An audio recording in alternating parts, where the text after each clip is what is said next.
नमस्कार मंडळी, श्री स्वामी समर्थ। आज मी ओव्याच्या पानाची भजी बनवते।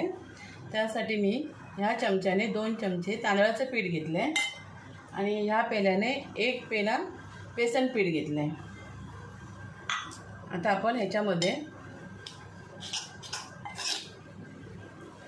या चमच्याने मी 1 चमचा तिखट मसाला घेतलाय आणि आपण हळद नाही टाकणार ह्याच्यात, का तर आपण थोडासा सोडा वापरणार आहोत। मी शक्यतो सोडा वापरत नाही, पण आज थोडा वापरणार आहे। 1च चिमूट टाकणार आहे आणि चवीप्रमाणे मीठ।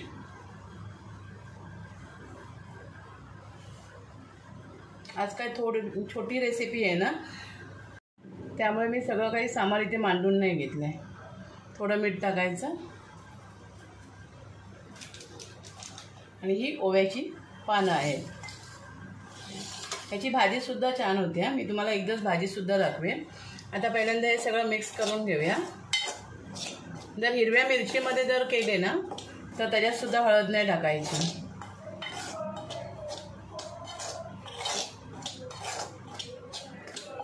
पहिल्यांदा हे सगळं मिक्स करून घेते आणि जास्त पातळ पण नाही आणि जास्त घट्ट पण नाही ठेवायचं। मी आता पाणी टाकून घेतले आणि फेटून घेते।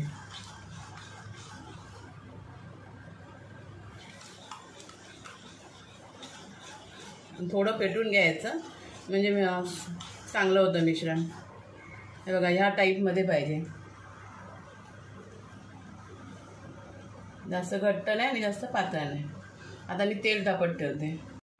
आता मंडळी, आपण तेल चांगलं तापलं आहे। आता गॅस मी थोडा कमी करते आणि पटापट ह्याच्यात टाकून घेऊया।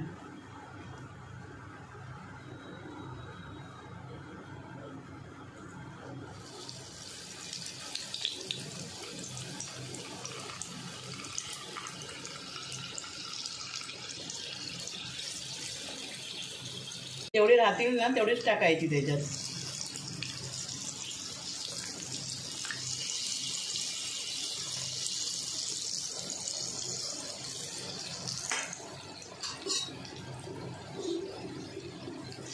थोडासा सोडा टाकलाय, पण फुलली आहेत मस्त।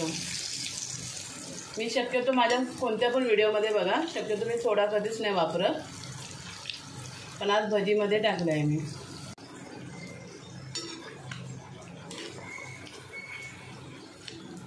काढून घेऊया आपण। बघा किती मस्त झाले आहेत।